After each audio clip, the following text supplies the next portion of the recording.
¿Qué tal, amigos de Estado de Alarma? Bienvenidos a un episodio más de El Veredicto, la tertulia que tenemos aquí en el canal de YouTube, en la cual discutimos de temas judiciales y lo hacemos con muy prestigiosos abogados que tenemos el placer de que nos acompañen. Antes de presentarlos, les voy a contar un poco de qué va a ir el programa de hoy, porque tenemos un menú, como diría Agustín Martínez, muy intenso.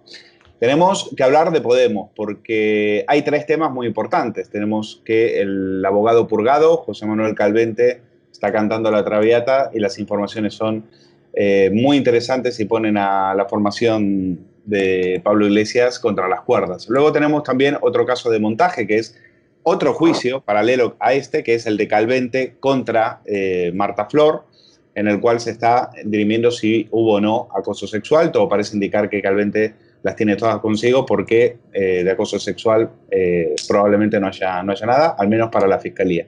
Y luego tenemos que retomar un tema que dejamos la semana pasada, que parecía que estaba archivado, pero resulta que no. Resulta que nos hemos columpiado porque otros medios también lo han hecho, y es que la Fiscalía del Estado no archivó el caso de la denuncia contra Stampa, como hemos dicho la semana pasada, sino que había dejado una puerta abierta y para que la Fiscalía de Madrid siga investigando si había relación o no. Por lo tanto, tenemos que seguir con ese tema porque este caso no está para nada cerrado. Por último, el Supremo ha revocado los permisos de Forcadell, los permisos penitenciarios de Forcadell, y se va a reservar la decisión sobre el resto de los presos del proceso. Así que si les parece, ahora sí, les doy la bienvenida a Eduardo Rodríguez de Bujón. Bienvenido a esta tertulia de estado de alarma, al veredicto. Polonia Castellanos, te estrenas también aquí con nosotros. Un placer, gracias por estar con nosotros. Encantada. Y Agustín Martínez, ya un clásico de esta tertulia y a quien vosotros conocéis muy bien. Pues, Polonia, te lanzo a ti el balón para que rompas el hielo sobre el tema de la primera cuestión que hay en este momento en Podemos, porque hay varios frentes abiertos. Un juez de Madrid está investigando la posible comisión de delitos de malversación de fondos públicos y administración desleal, y el origen de esto es la denuncia de José Manuel Calvente, que es el abogado que ha sido purgado por pretender precisamente investigar, por haber visto que en Podemos había cosas que no se olían bien. Y este tema lo lleva el magistrado de Madrid, Juan José Escalonilla. No sé si tú le conoces. Y en todo caso, ¿qué te están pareciendo esta denuncia y si ves que hay recorrido? Hombre, pues hay que partir que la denuncia viene de alguien de dentro, que además supuestamente había avisado a la cúpula del partido de que había bastantes irregularidades. Y al final estamos acostumbrados a una cosa más, es decir, en Podemos les están lloviendo denuncias, procedimientos, que sepamos, que seguramente haya otros tantos o incluso más que no sabemos. Está el caso, bueno, el Tribunal de Cuentas, que está investigando también irregularidades en facturas, está también anticorrupción. Entonces, tienen tantos frentes abiertos y además con bastantes pruebas, es decir, no son denuncias falsas ni un brindis al sol, no, son denuncias la mayoría de las veces de gente de dentro y con bastantes indicios de que efectivamente hay delitos además muy serios, como este caso de malversación. Entonces, lo que yo me planteo es, primero, hay bastantes posibilidades de que todos estos indicios, además denunciados por una persona que estaba dentro y que tenía acceso a todas estas cosas que ha denunciado, tengan cierta veracidad, es decir, que es muy posible que sea verdad lo que se está denunciando. Y por otro lado, claro, me planteo si un delito de malversación de caudales públicos, de financiación ilegal de partidos, la investigación del Tribunal de Cuentas, de anticorrupción, de antiblanqueo de capitales, si todo esto no es suficiente para suspender al que ahora mismo es vicepresidente del gobierno y además está en el CNI. Es decir, me parece incompatible que una persona que ocupa un puesto de tanta relevancia tenga a sus espaldas tantos delitos, además, insisto, con muchas posibilidades. Por supuesto que hay presunción de inocencia y todo el mundo es inocente hasta que se demuestre lo contrario, pero con tantos indicios de que se han cometido delitos tan serios. Entonces, yo lo que me planteo es si este señor ya no debería estar suspendido o inhabilitado, por lo menos para ejercer el cargo de vicepresidente del gobierno y de estar dentro del CNI. Está muy claro. Bueno, presunción de inocencia era lo que pedía el ministro de Justicia y yo recordaba y decía así, la misma presunción de inocencia que tuvieron con Ignacio González, con Francisco Camps en el tema de los trajes, con Rita Barberá y demás. Eduardo Rodríguez, te paso a ti el balón. Pues nada, yo aparte de corroborar totalmente lo que ha dicho mi colega, quiero hacer una puntualización sobre lo que detrás yo creo que hay. El fondo de todo esto es una financiación ilegal de un partido político. Y es una financiación ilegal de un partido político que está regulada en el 304 bis del Código Penal. Es decir, estamos encontrándonos que en este momento la financiación ilegal de Podemos no es una sola casualidad, es decir, no es una puntualización que ha nacido como consecuencia de una denuncia de Calvente. La financiación ilegal de Podemos es el desarrollo de muchísimos puntos de orientación que el Tribunal de Cuentas ya está investigando, como es el Juzgado de Instancia número 84 de Madrid, que dio un varapalo a Iglesias sobre los $272.325 de la financiación por parte del gobierno de Venezuela en las Islas Granadinas, que se nos olvida, pero es un caso tremendo de financiación ilegal que el gobierno de Rajoy, concretamente el Ministerio de Economía y Hacienda, no hizo absolutamente nada e intentó taparlo. Estamos con 272.000 euros que el gobierno de Maduro financió a Pablo Iglesias y que supuso una absolución a nuestro amigo el periodista Inda. Estamos el gobierno de Bolivia, como bajo la presidencia de Evo Morales, pagó 1,3 millones a la consultora mexicana Neurona Consulting vinculada a Podemos y de la cual no estamos diciendo absolutamente nada. Y esta Neurona Consulting estuvo haciendo todo tipo de vídeos de 30 segundos y 2 minutos con GIF postales para ayudar a llegar al Ejecutivo a este tipo tan deleznable como es Iglesias y toda la ralea que le rodee. Y por último, se nos está olvidando también que la productora vinculada a Podemos recibió 9.300.000 euros de empresas que recibían dinero de Irán. El SEPLAC, que es el Servicio Ejecutivo de la Comisión de Blanqueo de Capitales e Infracciones Monetarias, ya cifró esa cantidad en 9.300.000 y la productora 360 Global Media está recibiendo dinero de una dictadura musulmana como Irán, que está ingresándose en Podemos con 67 ingresos sospechosos que ha recibido 360 Global Media y de los cuales 23 transferencias de la cuenta de Global Media las ha recibido la cuenta corriente del líder de Podemos, este individuo. Y se nos olvida los 500.000 euros que cobró Monedero para financiar al partido con la Fundación Centro de Estudios Políticos y Sociales de países como Venezuela, Bolivia, Ecuador, para tener una moneda única, moneda que nunca ha existido ni va a existir, que era un modo de financiarle. Y por último, los 425.000 euros del fundador de Podemos, Juan Carlos Monedero, que recibió de los gobiernos de Bolivia y tal, para una cuestión tremendamente vinculada a Podemos, que fue la financiación de la campaña europea a las elecciones cuando Iglesias llegó al poder. Por lo tanto, lo que ha dicho mi compañera queda clarísimo que es solamente la punta del iceberg de una financiación ilegal que va a destapar este hombre, que está destapando y con una media lengua que no quiere entrar del todo, pero lo está dejando entrar, está pidiendo a la Fiscalía que por favor entre a saco, pero es curioso que haya una Fiscalía anticorrupción que esté corrompida. Bueno, vamos a ahí. Eduardo ha puesto muchísimos temas sobre la mesa. Agustín Martínez, perdona que te he hecho esperar. Me interesa mucho tu opinión porque fíjate que solamente hacer una aclaración antes de seguir. Hay un error en la información que hoy ha publicado el diario El Mundo cuando dice que esos 9,3 millones de euros fueron a parar a la productora de Pablo Iglesias. No es verdad. Esa productora no es de Pablo Iglesias.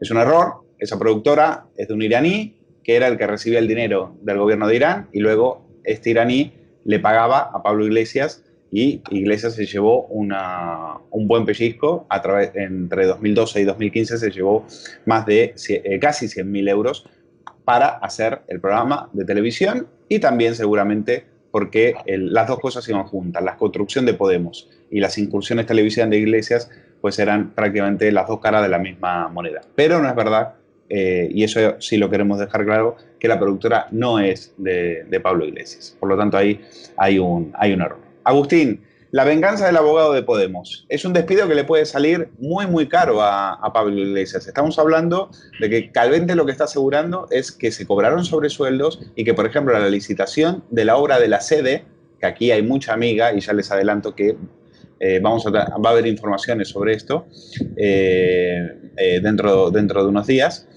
fue falsa.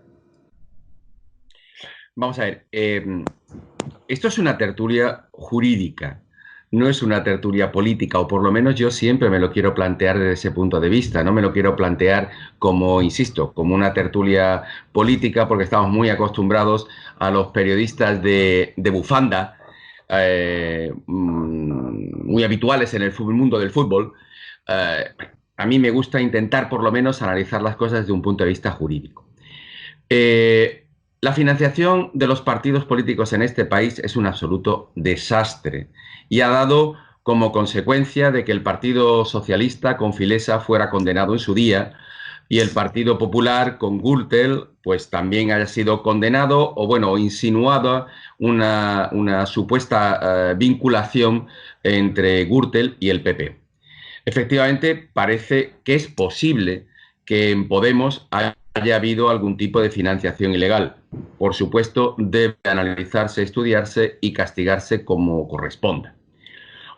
Me sorprende que el comentario de la compañera de Polonia, a la que en muchos momentos admiro, en otras probablemente no tanto, pero bueno, es una cuestión puramente de la parte que nos corresponde en cada uno de los procedimientos, hablar de inhabilitación al vicepresidente del gobierno me parece impropio.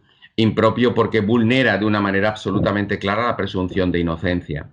Y eso no, la presunción de inocencia no basta con decir, no basta con hablar de la presunción de inocencia con carácter genérico. Hay que acreditarla y demostrarla en todo momento. Entonces, bien está que se abra todo tipo de procedimientos judiciales en relación con todo esto. Analícense, averígüense y responsables los que sean condenados en sentencia firme en su momento oportuno. Sí que es verdad que he hecho una referencia, y en eso lleva toda la razón del mundo, en que, hombre, que este señor está metido de calzador en el CNI, pero oiga, de una forma absolutamente grotesca en el decreto ley, en la normativa que dispuso el estado de alarma, de forma impropia, se le coloca como miembro del CNI. Es absolutamente ridículo. Dicho esto, analícese en su momento cuando haya una condena o cuando todavía haya un procedimiento mínimamente abierto. Estamos en unas diligencias previas. Pero tú preguntabas por Calvente, y Calvente es una pieza fundamental en esta historia. Porque no nos podemos olvidar que Calvente era el abogado de Podemos. Y todos sabemos que los abogados tenemos, por deontología profesional, artículo 5.1, la obligación de guardar silencio y de no desvelar ninguna de las actividades o acciones que pueda hacer nuestro cliente. Y es más, ese secreto profesional va incluso a que ni prescribe, es ad eternum, pero es más, el artículo 192 del Código Penal nos hace que nos puedan condenar si nosotros contamos algo de lo que ha hecho nuestro cliente. O sea, llegamos incluso a desvelar lo que ha hecho nuestro cliente. Pero es muy curioso porque la torpeza, en este caso de Podemos, la torpeza de los estrategas, hablaba Eduardo de neurona, la torpeza de los estrategas de Podemos llega al punto de permitir a Calvente que pueda abrir la puerta de contar o de cantar, como decías Luis, la Traviata. ¿Por qué?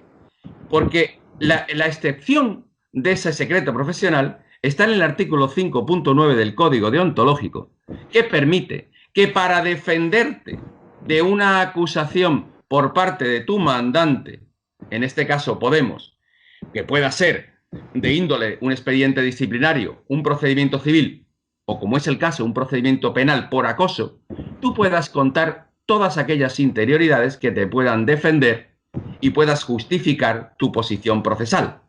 Y ese es el caso. Calvente no podría hablar nunca, por más que pudiera saber los secretos internos del partido. ¿Pero por qué puede hablar Calvente? Pues puede hablar porque le han denunciado por un delito de abuso, de acoso sexual a otra compañera, a Marta Flor. Y por eso, y por ahí, les puede empezar a doler mucho la cabeza. Pero lo que la gente, bajo mi punto de vista, bajo mi humilde punto de vista de letrado de provincias, lo que la gente tiene que tener muy claro es que la financiación ilegal en este país es un problema para todos los partidos políticos. Y es verdad que, como consecuencia de las declaraciones de Calvente, se puede abrir una investigación que les puede hacer mucho daño, en este caso a Podemos. Muy bien. Te voy a pasar la palabra, Polonia, y si quieres responderle a Agustín. Y sobre el tema de también la doble vara de medir, que me imagino nuestros espectadores se están preguntando, porque decía Agustín, bueno, la financiación es un problema de todos los partidos. Vale, pero parece que a algunos partidos pues les sale gratis y a otros partidos se les investiga hasta el último céntimo, y al final pues pasa lo que aquí hemos tenido una moción de censura. Se ha echado a un presidente por una corruptela, por una frase, por una frase en una sentencia, ¿no? que se puso. Y fíjate, aquí llevamos 7 años denunciando, Agustín, 7 años desde que Periodista Digital en el 2013, en diciembre, ya mostró con papeles que habían recibido dinero de Venezuela. 7 años en los cuales se han ido, pues en ningún momento parece que han querido entrar en este tema. Polonia, ahora sí. Te doy la palabra. Claro, partiendo de que es asquerosa y es igual, por supuesto, de sancionable y de condenable la financiación ilegal de cualquier partido político, claro, también tenemos que caer en la cuenta que Podemos es un partido político nuevo. Es decir, si un partido político nuevo ha llegado a tal nivel de corrupción, bueno, es que promete ser tremendo. Entonces hay que caer en la cuenta también de lo nuevo que es, de que él es el primero que enarbolaba la legalidad y la dimisión y la renuncia de aquellos partidos políticos o de aquellos políticos que estuviesen inmersos en estos delitos, y ellos, siendo un partido nuevo, tienen todos los delitos que tenían los anteriores y más, y no hay ninguna dimisión, siguen siendo aforados, etcétera. Por otro lado, entiendo lo que dice el compañero, pero es que, y lo decía Carlos Lesmes, además, que la justicia no funciona igual para el robagallinas que para el que no lo es. Y en este caso, ¿por qué digo la inhabilitación o la suspensión cautelar del vicepresidente segundo? Pues porque es vicepresidente segundo. Es que si a mí me imputan un delito de malversación, de lo que sea, no estoy en la misma posición que el vicepresidente segundo, que está aliado con un gobierno cuya anterior ministra es fiscal general, que está, que está inmerso en el CNI. Entonces está en una posición de ventaja por ser quien es o por estar en el puesto en el que pertenece, que debería ser, claro, para que la justicia sea igual para todos, no debería estar en esta posición de ventaja. No debería ni ser vicepresidente del gobierno y tener información privilegiada. De hecho, también es algo que ellos denuncian, el delito de revelación de secretos. No debería ni tener información privilegiada, ni estar, por supuesto, en el CNI, ni estar aforado, que es algo a lo que ellos se oponían cuando estaban empezando y las prometían y decían que iban a seguir viviendo en Vallecas, etcétera. Y, por supuesto, no deberían tener esa posición de ventaja. ¿Y por qué la Fiscalía no actúa tampoco de oficio muchas veces? Pues porque la Fiscalía pertenece a sus socios de gobierno. Entonces, yo lo que pido no es en base a una ideología política, lo que pido es en base al artículo 14, que dice que todos somos iguales ante la ley, y en este caso el señor Iglesias no es igual que tú o que yo o que cualquiera, porque está en el CNI, porque sus socios de gobierno controlan la Fiscalía General y por muchas circunstancias. Por otro lado, tiene razón el compañero cuando dice que efectivamente abren la caja de Pandora, que fue una torpeza por su parte no haber despedido de forma improcedente a este abogado, haberle pagado lo que correspondiese según marca la ley, y al haberle despedido, pues achacándole ciertos delitos como el de hostigamiento, acoso y demás, pues efectivamente abren la caja de Pandora. Es que quiero recordar una cosa, fue el mismo Pablo Iglesias el que, en su actitud ya clásica, chulesca, desafió a Calvente y le dijo, si tienes algo que denunciar, pues ve a los tribunales y hazlo. Y efectivamente eso es lo que ha hecho Calvente, ha ido a los tribunales y lo ha denunciado. Agustín mueve la cabeza diciendo no. Pero quiero saber la opinión de Eduardo Rodríguez de Brujón. Eduardo, ¿hay doble vara de medir en esto? ¿Se ha tratado con más cariño en los tribunales, en los juzgados, a Podemos que a otros partidos? Hemos visto el caso la semana pasada, el caso del Partido Popular. A Ignacio González hay que recordar que las cámaras de televisión llegaron antes que la policía. Ignacio González estuvo 8 años de un proceso judicial en el cual al final acaba absuelto, y el tema del ático, que abrió telediarios, que llenaba horas de programación, al final quedó en la nada. Yo no recuerdo que haya pasado lo mismo. Aquí ya sé que entramos en el tema de la pena del telediario y me estoy yendo de lo jurídico, pero es la realidad y eso también influye. Eduardo.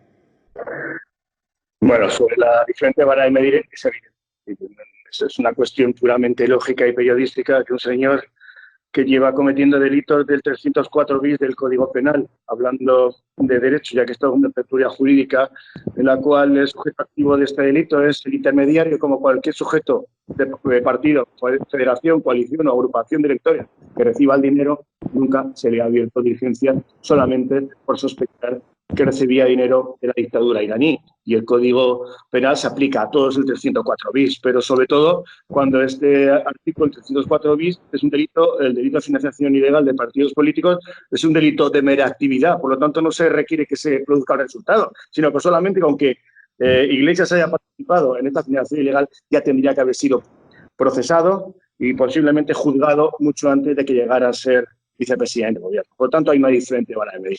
Pero lo que nos estamos dando cuenta es que tanto Sánchez como Iglesias, que es como el perro con cerbero, es el mismo ser con distinta cabeza, están creando una cloaca brutal y les falta dominar uno de los elementos que les falta dominar para tener un control absoluto de las instituciones españolas ha sido la Guardia Civil, y ya hemos visto cómo han funcionado para controlar la Guardia Civil, pudiendo aceptar a todos los jefes de la Guardia Civil. Se puede también dominar el mundo.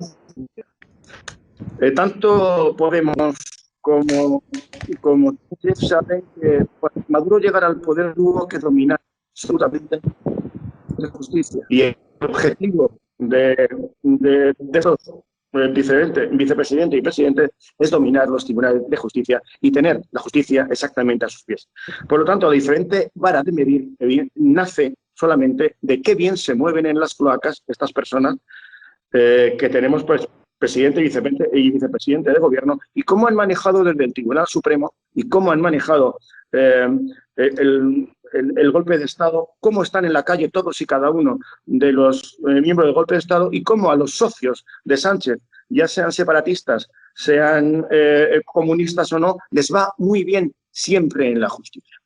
En consecuencia, hay una objetiva vara de medir. No hace falta ser político ni estar fuera de una tertulia jurídica. Solo hace falta oír la opinión de abogados, fiscales y jueces de primera instancia, como saben que hay una diferente vara de medir cada vez que se escapa de las primeras instancias, se sube a audiencias provinciales y tribunales supremos, y como siempre salen indemnes, no sé cómo, de todas las acusaciones y delitos en el que recaen. Lo más escandaloso es que Estampa se las vea y se cartee con una de las abogadas del caso en el que está siendo fiscal, ¿no? Eso es que no es que sea una vara de medir. Estamos hablando de un escándalo que en cualquier país serio estarían con Marta Flor, no podría ejercer, y Estampa estaría posiblemente camino a Sing Sing, es la prisión más cercana que pillaría en Estados Unidos, tal y como suele suponer cuando un fiscal general del Estado es caído o se le encuentra en corrupción aplicando la Ley Federal 4 de Estados Unidos. Por lo tanto, sí hay una verdadera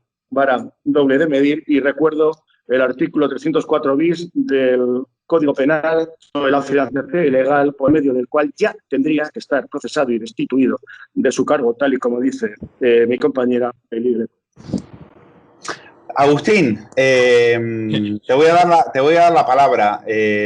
Sabes que la Fiscalía de Madrid ha vuelto a investigar. El tema no está archivado, lo de Estampa, y siguen investigando porque ahí están. Van a llamar a los abogados de la formación de Podemos, Alejandro Gámez y Marta Flor, para que expliquen al final la relación que había con Estampa. No está para nada cerrado. Nosotros la semana pasada dijimos que rápido nos había llamado la atención, que rápido habían archivado el caso, etcétera, pero no es así. Yo hablé con la periodista canaria que está apersonada en el caso y me explicó perfectamente que ellos habían mostrado, le habían dado mucha más información a la Fiscalía, y la Fiscalía de Madrid la aceptó a trámite inmediatamente, y están en este momento estudiando los chats internos de Podemos. Esto por el lado anticorrupción. Pero Agustín, estábamos hablando del tema de la doble vara de medir. Me imagino estás moviendo la cabeza y tienes unas ganas de hablar. No, pero de verdad, es que yo creo que en esto hay que intentar, insisto, todas aquellas personas que no estamos, todos somos hombres políticos o personas que formamos parte de la política, al menos cada 4 años cuando votamos, pero los juristas tenemos que hacer, insisto, quiero pensar que tenemos que hacer un serio esfuerzo de tomar un poco de distancia. Claro, habéis dicho una serie de cosas que de verdad no, con todo el cariño, y como decimos los letrados, en el ejercicio del legítimo derecho de defensa, y no estoy defendiendo a nadie, pero es que no puedo compartir. A ver, todos somos iguales ante la ley en este país, y algunos más iguales que otros, y puedo compartir con vosotros que, hombre, hay circunstancias que de momento en cualquier procedimiento penal resulta cuando menos, en algún caso, extraña.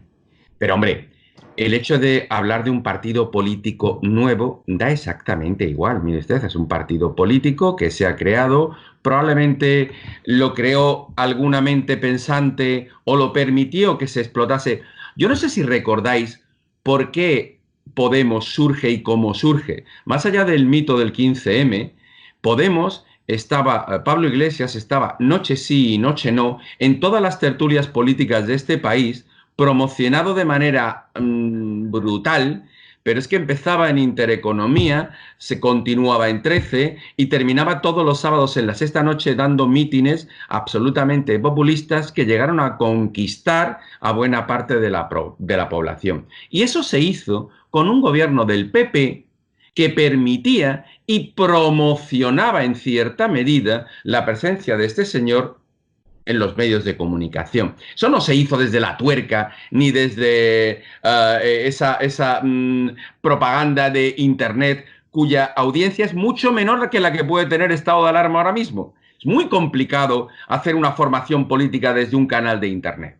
Pero desde la sexta noche y desde Intereconomía... Con lo cual estás diciendo que efectivamente se le estaba cuidando a Podemos. Es decir, pero que había... El problema es quién estaba cuidando. Claro que se estaba cuidando a Podemos. El problema es quién. Pues el PP. Efectivamente. Pero es que hay una cosa que es fundamental y que en lo que estoy absolutamente de acuerdo con Polonia, en el concepto casta. Cuando estos señores llegan a la política, llegan para desvirtuar la casta. Los políticos son casta, nosotros somos otra forma de hacer política. Y una vez que comprendes y una vez que ves cómo funciona todo esto, son la misma forma de hacer política o más retrógrada, si me apuras, estalinista, la forma más retrógrada de introducirse en la democracia de un país. ¿Recordáis aquello de Tsipras espera, ya vamos por ti? Pero vamos al tema jurídico, Agustín. Sí, pero al tema ¿Hay doble vara de medir o no? ¿Se le trató a Podemos de forma diferente que al PP? Evidentemente no hay doble vara de medir. Hay una simple interpretación mediática de esa doble vara de medir. Porque hay una cuestión fundamental. En este país, 2 presidentes de la Junta de Andalucía están condenados y son del PSOE. Y están condenados. En Madrid, buena parte de los problemas que se han generado en política en Madrid son consecuencia del fuego amigo. Y si no, pregúntenle a Cristina Cifuentes. El fuego amigo es el fuego propio. Y en Podemos les va a acabar matando el fuego propio, que es lo que estábamos haciendo referencia antes de las informaciones que surgen por parte del propio Calvente. Claro que les va a matar el fuego propio. Y claro que se va a descubrir posiblemente irregularidades de todo índole. Lo que me niego, estimado Eduardo, es a plantear que la aplicación del artículo 304 en relación a Podemos tenga que ser con carácter preventivo. No, mire usted. Primero tienen que estar investigados. Una vez que estén investigados tiene que haber un procedimiento judicial. Y una vez que tengan un procedimiento judicial y sean condenados en sentencia firme, tendrán que pagar sus responsabilidades correspondientes. Lo que no se puede venir aquí a decir es, no, mire usted, de momento que dejen de ser vicepresidentes. No, mire usted, no puede ser, no pueden dejar, no hay ningún motivo legal, no hay ningún motivo tasado legalmente por el cual tengan que perder su condición, en este caso, de, y quiero dejarlo perfectamente claro, legítimo vicepresidente del gobierno. Más allá de que me parezca una aberración la forma en la cual hayan llegado a ser vicepresidente del gobierno. Otra cosa es la responsabilidad que en un momento determinado va a recaer en el PSOE, que sí es un partido de Estado, porque sí es un partido de estructura de Estado, el hecho de mantener, si en su caso estuviese, y se abriese una investigación, ya no existe la figura del imputado, si en algún momento existiese la figura de la condición de investigado a cualquiera de los miembros de la estructura fundamental de Podemos, la responsabilidad recaería en el presidente del gobierno, que dicho sea de paso, será el primero, porque ya estamos todos acostumbrados a sus cambios de opinión, será el primero y estará encantado en quitarse de en medio a este socio que desgraciadamente tiene que mantener porque esa es la única manera que ha tenido para poder llegar a ser presidente del gobierno.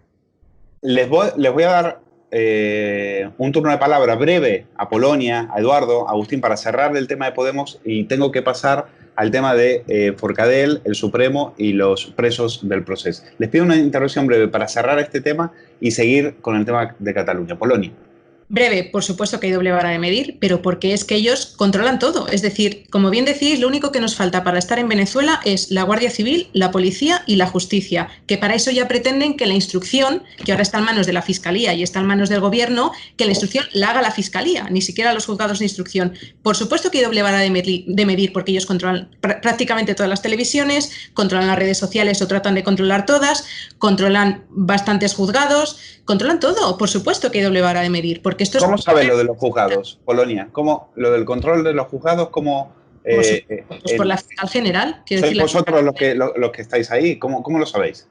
Pues primero por la fiscal general y luego por asociaciones de jueces, de cuyo nombre no quiero acordarme, pero que todos sabemos, afines a Podemos y afines a la ultraizquierda, que tienen unas premisas muy claras. Es decir, nosotros cuando sabemos que un juez es de determinada asociación de jueces, sabemos lo que nos va a hacer y sabemos lo que nos va a decir, porque son jueces que están a favor de los delitos contra la libertad religiosa, están a favor de la libertad de expresión de algunos. Entonces, por supuesto que tratan de controlar toda la justicia y el último escalón es controlar la Fiscalía General, ya lo están haciendo, y que no instruyan los juzgados de instrucción, sino que instruya la Fiscalía. Entonces la Fiscalía dirá lo que es delito, lo que no, cuándo se admite, cuándo no, lo que es prueba y lo que no. Y entonces ya se acabó la justicia y se acabó la independencia y se acabó la separación de poderes. Controlan mucho, por eso hay doble vara de medir, y aspiran a controlarlo todo. Entonces es evidentísimo.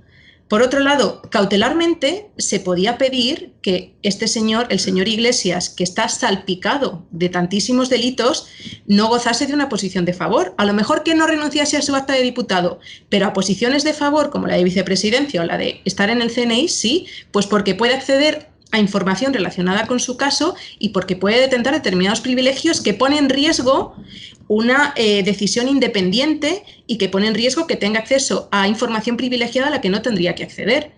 Eso que dice Eduardo, eso que dice Polonia es muy interesante. Es decir, la posición ya de por sí de Pablo Iglesias le permitiría tener estar frente a esa igualdad ante la ley, pues él sería más igual que otros. ¿Tú estás de acuerdo con eso? Pues sí, yo estoy totalmente de acuerdo, pero estoy más de acuerdo en lo que ha dicho Polonia. Yo cuando hago alguna querella, por ejemplo, contra Simón, hemos interpuesto 200 y pico querellas, ya sabemos de antemano qué va a suceder con ellas, dependa del juzgado de instrucción donde haya recaído. Hay una evidente vara de medir, hay asociaciones perfectamente organizadas para organizar la justicia a favor de Podemos, y Podemos tiene unos tentáculos tremendos que está ocupando una gran parte de los órganos principales de la justicia, apoyados por una asociación que se llama ALA y que es una asociación ultraizquierdista dedicada únicamente a dinamitar los colegios de abogados y a atacar a cualquier causa como acusación popular en la que esté vinculado a algún partido relacionado con la ultraizquierda. Tienen un aparato perfectamente organizado. Pero más aún, los fiscales no están haciendo absolutamente nada porque, como hemos dicho, hemos estado hablando del delito que está perfectamente tipificado y del que no se ha abierto ni una sola diligencia a Iglesias, que es el 304 bis del Código Penal, que es la financiación ilegal del partido político, pero es que se nos olvida que la Fiscalía tenía que haber abierto ya diligencias con el 419 del Código Penal, que es cuando un miembro de un partido político que recibe financiación desempeña un cargo público, no por parte de la Fiscalía ni una sola diligencia, es decir, tiene una bala de medir muy especial. El 428 del Código Penal, tráfico de influencias, que es en este concurso cuando la dávida ofertada va destinada a un partido político, no se ha abierto diligencias. Y recordemos que la Policía de Finanzas detuvo en Madrid a Rodrigo Rato por mucho menos dinero del que se ha llevado.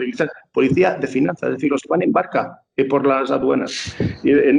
Y a su vez, malversación. Lo vimos, Eduardo, lo vimos porque abrió un telediario. Lo vimos porque fue precisamente lo fueron a buscar a la hora que abría el telediario. Hasta eso le salió bien.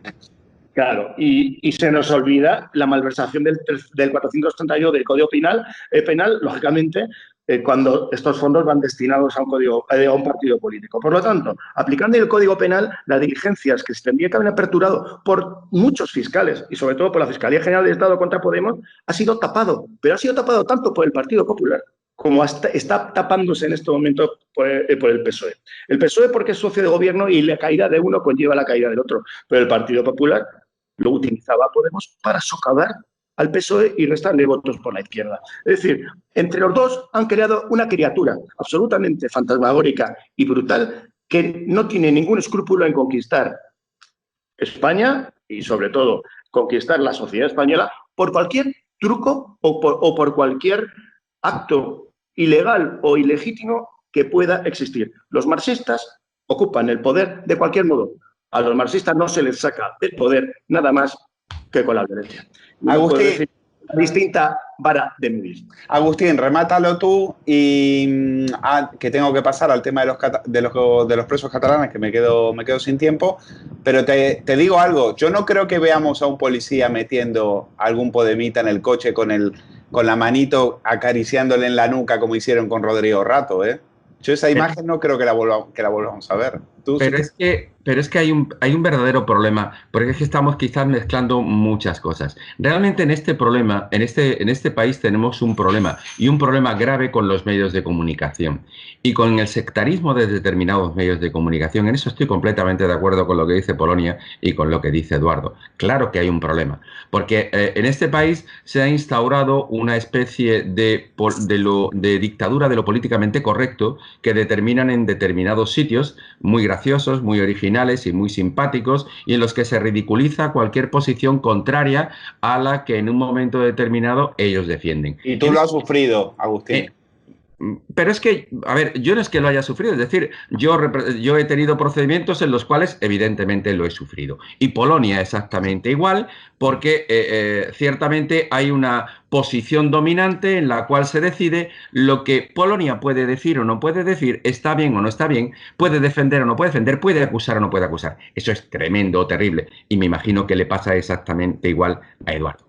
Pero es que aquí el problema que planteaba Polonia, que se hablaba de la instrucción por parte de la Fiscalía. Es que resulta que, y estabas hablando de soslayo, no lo has querido decir, pero te lo digo yo, de Jueces para la Democracia. Jueces para la Democracia, al fin y al cabo, es una representación de un grupo, de un lobby de presión por parte de la Judicatura, pero que no es ni muchísimo menos la mayoritaria de la Judicatura. Es absolutamente así. Pero verás, la asignación a la Fiscalía de la Instrucción de los Asuntos es una reivindicación muy antigua, pero no solamente de Jueces para la Democracia, es una reivindicación muy antigua del PSOE y del PP. Es que esto parece que es que nos lo estamos sacando de la manga, nada más lejos de la realidad. Otra cosa, por eso parece que es que muchas veces mezclamos cuestiones. Otra cosa es que la fiscal general del Estado sea una señora que haya sido ministra de Justicia, lo cual es una absoluta aberración en cualquier país democrático. Es un disparate.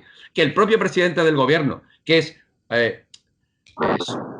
doctorando induda, porque nadie sabe si es doctorando o es doctorando por apego o por aluvión, y que en el fondo muchas veces demuestra su incapacidad jurídica y iba a decir mental, no tanto, su incapacidad a la hora de desarrollar ciertos temas, como es cuál es la estructura del Estado, se atreva en una entrevista a decir: ¿de quién depende la Fiscalía? ¿De quién depende? ¿Del gobierno, no? No, ministro, la Fiscalía no depende del gobierno. Salvo que esto dé un giro y se convierta en esa España que ve Eduardo, que yo todavía, sinceramente y con todo el respeto, no veo, absolutamente hispanoamericanizada, venezoloide, en la cual el control de todo esté en el gobierno. Eso ni ha ocurrido ni va a ocurrir, porque este gobierno, que muchos definen como socialcomunista, y yo defino como bastante menos complejo que todo eso, es mucho más socialpropagandista, va a terminar relativamente pronto, pero básicamente por su incapacidad y su torpeza, porque son profundamente torpes, son profundamente sectarios, y va a terminar relativamente pronto. Pero no existe doble vara de medir. En la justicia, desde luego que no. Vale, pues ha quedado muy claro. Vamos a dedicar estos últimos minutos que quedan al tema de los presos en Cataluña. Hablando de igualdad, seguimos hablando de igualdad ante la ley aquí. Para que les den un tercer grado, por lo menos hay que mostrar arrepentimiento. Y ninguno de estos ha mostrado arrepentimiento. Yo recuerdo que a Jaume Mata, por ejemplo, se le negó un tercer grado porque el juez consideraba que no estaba lo suficientemente arrepentido. Recuerdo otro caso también de un padre con 4 hijos con un delito mucho menor que el de los golpistas catalanes, al cual también se le negó el tercer grado porque el juez entendía, o la jueza entendía que no estaba lo suficientemente arrepentido. Estos, lo primero que lo primero que dicen al salir de la cárcel es: lo volveríamos a hacer. Sacando pecho, orgullosos. Polonia. Es que es tremendo. Efectivamente, es que el tercer grado no se les podía conceder, porque además ni hay una situación de enfermedad, ni etcétera, más allá de lo que decían, que es que la cárcel les ponía mal cuerpo. Bueno, a Junqueras tampoco le ponía tan mal cuerpo, porque hay que ver lo hondo que ha salido de prisión. Entonces, no se les podía conceder el tercer grado. Entonces, ¿qué han hecho para colar este tercer grado disfrazado? Pues acudir al artículo 110 del reglamento penitenciario y asimilar algo que no podían hacer, que es el tercer grado, a este supuesto de coladero. Claro, es una barbaridad darles el tercer grado cuando, como bien dices, ni hay arrepentimiento, ni hay temas de enfermedad, ni dependen de ellos nadie, ni han cumplido una parte mayoritaria de su condena. Entonces es una auténtica barbaridad haberles concedido el tercer grado. Y lo más peligroso que es que detrás de estos van todos los etarras, porque cuando abrimos un supuesto coladero se meten estos, pero también se meten muchos otros, y los siguientes que se van a meter evidentemente son los etarras condenados que están en prisión. Eduardo, la noticia es la siguiente: el Supremo revoca el 100.2 a Forcadell y amenaza la semilibertad de los presos del 1 de octubre. Es decir, el Supremo ha revocado los permisos de salida de Carmen Forcadell y esto está creando un precedente que ese tercer grado que le dieron a los golpistas, pues podría ser echado, podría ser tumbado para atrás. El Supremo además establece otro importante cambio de doctrina, y es que los recursos de la Fiscalía contra los 100.2 de los presos paralizarán su ejecución. A diferencia de hasta ahora, no podrán salir a trabajar o hacer voluntariado hasta que se resuelva el recurso del fiscal. Eso sí, también recordar, a Urdangarín le dijeron: no, tercer grado, tú te quedas dentro, que en este momento estamos por tumbar a la monarquía y tú adentro. Eduardo, tu opinión. A ver, en mi opinión, estamos hablando del reglamento penitenciario, el 100.2, pero se nos olvida que arbitrariamente el Tribunal Supremo ha suspendido esta libertad provisional, pero no. Lo que ha hecho ha sido aplicar el efecto suspensivo del apartado quinto de la disposición quinta de la Ley Orgánica del Poder Judicial, que dice que la resolución objeto del recurso de apelación, que se refiere a materia de clasificación de penados o concesión de la libertad condicional y puede dar a excarcelación de un interno, puede ser suspendido. Es decir, que solamente lo que ha hecho el Tribunal Supremo es aplicar la ley. No ha hecho ninguna incorrección. Lo incorrecto es que estuvieran en la calle. Y lo incorrecto es que la justicia y sobre todo la vigilancia penitenciaria está en manos de una comunidad autónoma que la utiliza para sortear la justicia española. Aquí, ¿qué te voy a contar? Estamos hablando de un tema principal, que es la devolución de las competencias que tienen las comunidades autónomas y que utilizan de modo fraudulento, como es la política penitenciaria y la de la política penitenciaria por parte de la Generalidad catalana y del Partido Nacionalista Vasco en las provincias vascas. Y en ese problema es en el que nos encontramos. Es decir, ¿por qué han estado en la...? Porque yo creo que las comunidades autónomas no pueden tener estas facultades, estas competencias transferidas por el Estado, y han de ser devueltas inmediatamente. Y no es más que el resultado de que para poder mantenerse en el poder hay que cuidar a iglesias, pero también hay que cuidar a los separatistas catalanes, porque si no cae Sánchez. Y a Sánchez, como muy bien dice nuestro compañero, la incompetencia del gobierno le puede llevar a caer, pero la cerrazón, la cabezonería y sobre todo el mismo objetivo de todos, que es la destrucción de España y de la sociedad que conocemos, empezando por el rey y nuestra democracia, pues forman parte del mismo equipo, y por eso está sucediendo lo que sucede en este momento. Agustín, te comento una cosa que es muy interesante. Fíjate que por qué se ha pronunciado, estoy leyendo la información de La Vanguardia y cuenta una cosa que tiene mucha amiga. ¿Por qué se ha pronunciado el Supremo en este asunto? Porque hay un juez de Lérida que tiene competencia sobre la vigilancia penitenciaria de la prisión de Mas de Enric de Tarragona y decide elevar al Supremo los recursos de la Fiscalía sobre el 100.2 concedido a Carmen Forcadell. Esto abre la posibilidad de que fuera el tribunal sentenciador y no la audiencia provincial, como fue en el caso del último tercer grado, el que decide sobre los permisos de los presos. Y es que lo curioso es que Forcadell, la expresidenta del Parlamento, cambió de prisión, precisamente se fue de la de Mas de Enric a Guadras para esquivar a este juez que veía con malos ojos los permisos que incluso él mismo avalaba. Por lo tanto, aquí ya era una cuestión es interesante, que es una cuestión de la propia REA con el juez, con este juez de Lérida. ¿Qué te hace suponer finalmente la decisión del Supremo? ¿Finalmente tú crees que se van a tumbar esos permisos de semilibertad a los presos? A mí, sinceramente, me produce estupor.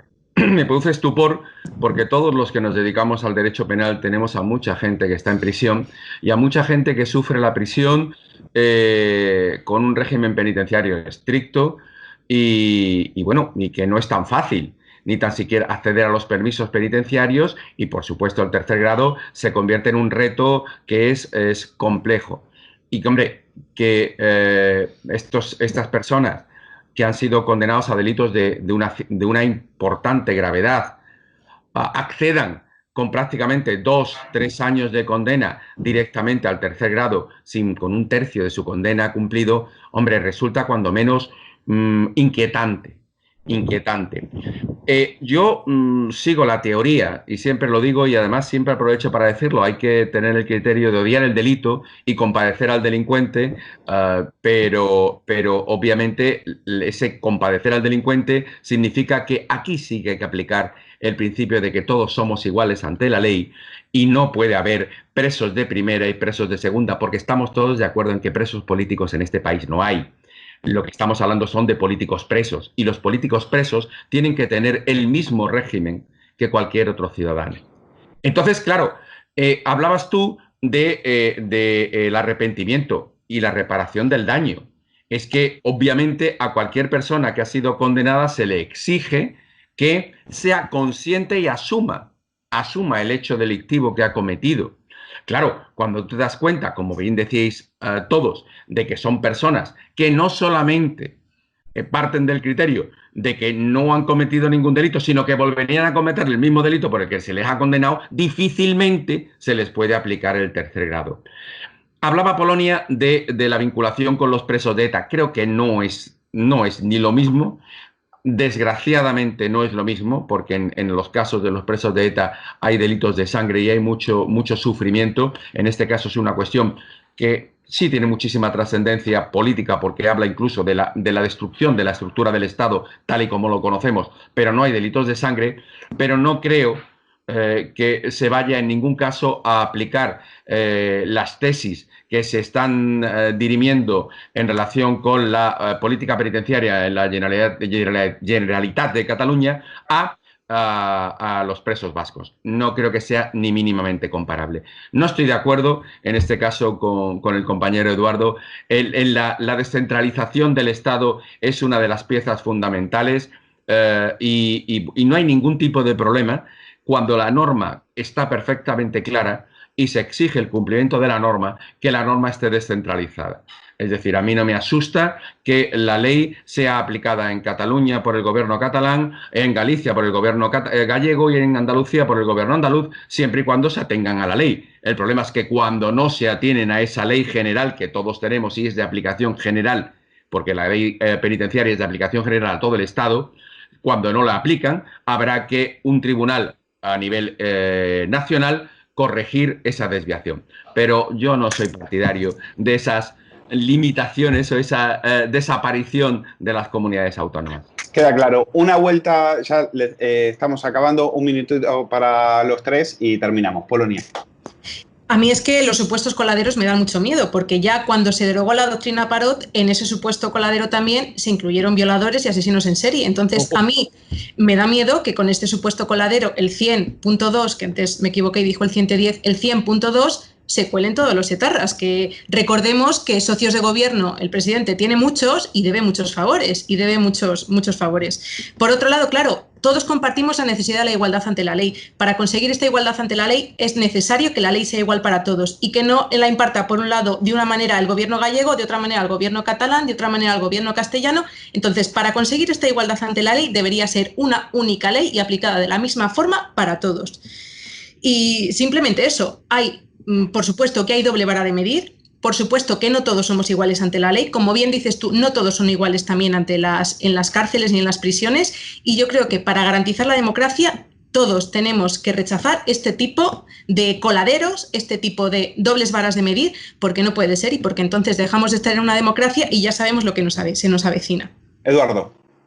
Pues nada, pues sí, sigo pensando que no hay la misma vara de medir para todos. Y lo podemos ver como el Tribunal Supremo en la sentencia contra los líderes separatistas por subvertir el orden constitucional no aplicó el artículo 36.2 del Código Penal, el que es lo que se llama el periodo de seguridad, en el que los presos, tal y como solicitó, en ese caso el Ministerio Fiscal, con el objetivo que los condenados no accedan al tercer grado hasta cumplir la mitad de la pena de cárcel. Y el Tribunal Supremo evitó aplicar el 36.2 del Código Penal para que sucediera lo que ha sucedido. Es decir, que lo que está sucediendo no es una cuestión nueva, sino es la consecuencia de la sentencia del Tribunal Supremo, que precisamente, como decimos lo de la doble vara de medir, no parece que los miembros del tribunal fueran muy libres en dictar.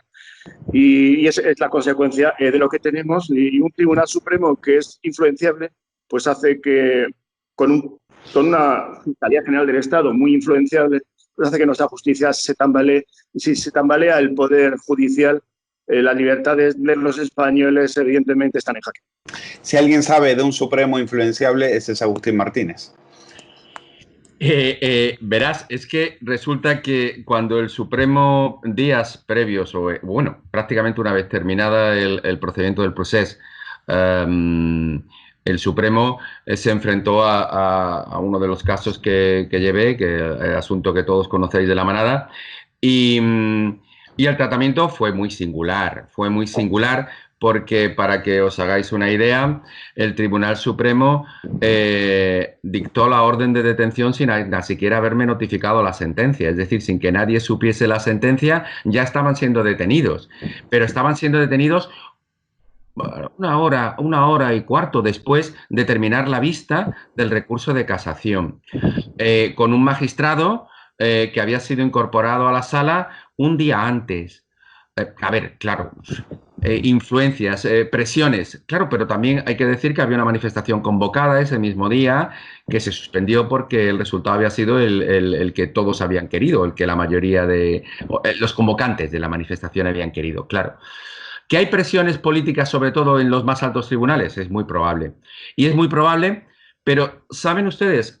La culpa realmente de que exista esa presión política no la tiene Podemos. De verdad, háganme caso, no nos dejemos engañar. La culpa de que los tribunales haya presión política hacia ellos la tienen los dos partidos mayoritarios, que controlan el Consejo General del Poder Judicial, porque al final controlan la Administración de Justicia y quieren controlar la Administración de Justicia. Y en eso se van a poner siempre de acuerdo, Agustín. Y se van a poner siempre de acuerdo. Pues lo tengo que dejar aquí. Ha sido un auténtico placer esta tertulia, nos hemos extendido, pero les agradezco muchísimo que hayan tenido estos minutos con nosotros. Polonia Castellanos, gracias por estar con nosotros. Eduardo Rodríguez de Brujón, un placer. Y Agustín Martínez, como siempre, gracias por estar con nosotros. Y a ustedes, a los espectadores de Estado de Alarma, espero que hayan disfrutado tanto como yo he disfrutado de esta tertulia con estos auténticos cracks del mundo jurídico. Cuídense mucho. Hasta la próxima.